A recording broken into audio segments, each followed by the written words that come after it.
এই দেশ তো নারীরই দেশ, নারী শক্তিরই দেশ, নিঃসন্দেহে গণতান্ত্রিক দেশও বটে। তবে এর পাশাপাশি কর্তব্য পথ আরও একটা জিনিস উদযাপন করবে আগামীর সকালে। কি উদযাপন করবে?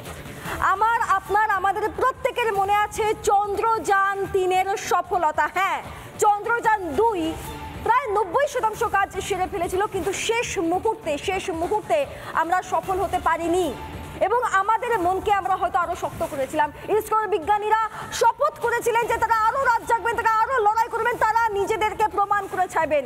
বিশ্ব সংসারে সেরা হিসেবে প্রমাণিত হবে ভারত, আর সেটাই হয়েছে। 2023-এ আমাদের একাধিক প্রাপ্তির মধ্যে সবথেকে বড় প্রাপ্তি চন্দ্রযান-3-এর দক্ষিণ মেরুতে অবতরণ।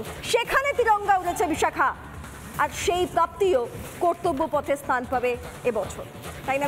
তাই সৃজিতা, তুমি যে কথাটা বলছিলে সেটা সত্যিই শুনে আমাদের আজকের দিনে দাঁড়িয়ে যখন সাধারণতন্ত্র দিবস পালনের আর একটা রাত বাকি, রাত পোহালেই তারপর সেই সময় আসবে যখন আমরা কুচকাওয়াজের সেই বর্ণাঢ্য ছবিগুলো দেখতে পাবো।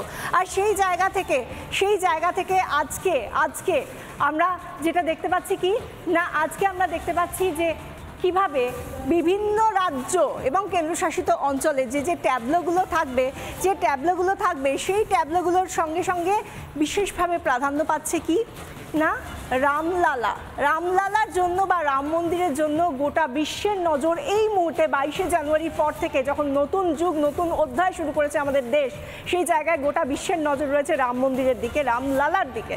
আর সেখানে উত্তরপ্রদেশের যখন ট্যাবলো ঢুকবে সাধারণতন্ত্র দিবসের এই বর্ণাঢ্য ট্যাবলোগুলোর মধ্যে, যখন উত্তরপ্রদেশের ট্যাবলো ঢুকবে কর্তব্য পথে, তখন সেই ট্যাবলোয় কে থাকবেন?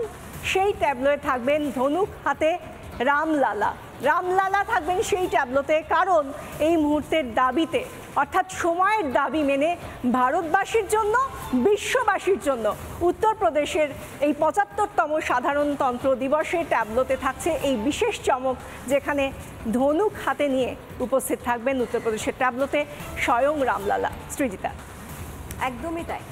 তাহলে এই সাধারণতন্ত্র, 75-এর সাধারণতন্ত্র আমাদেরকে কি দিচ্ছে?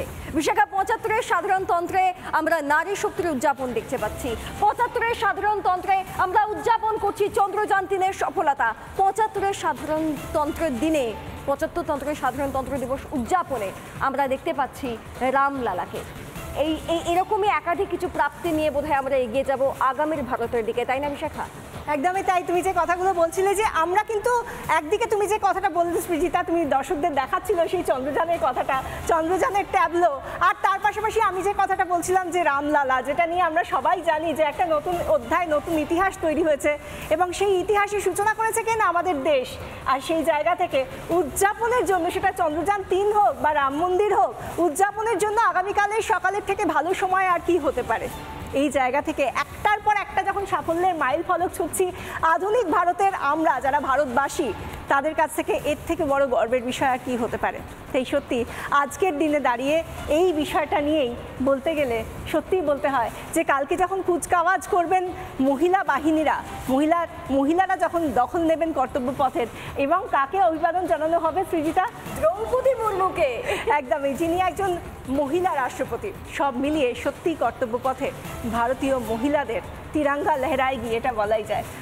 আজকে বাংলা প্রাইম টাইম এখানেই শেষ করছি। দেখতে থাকুন রিপাবলিক বাংলা।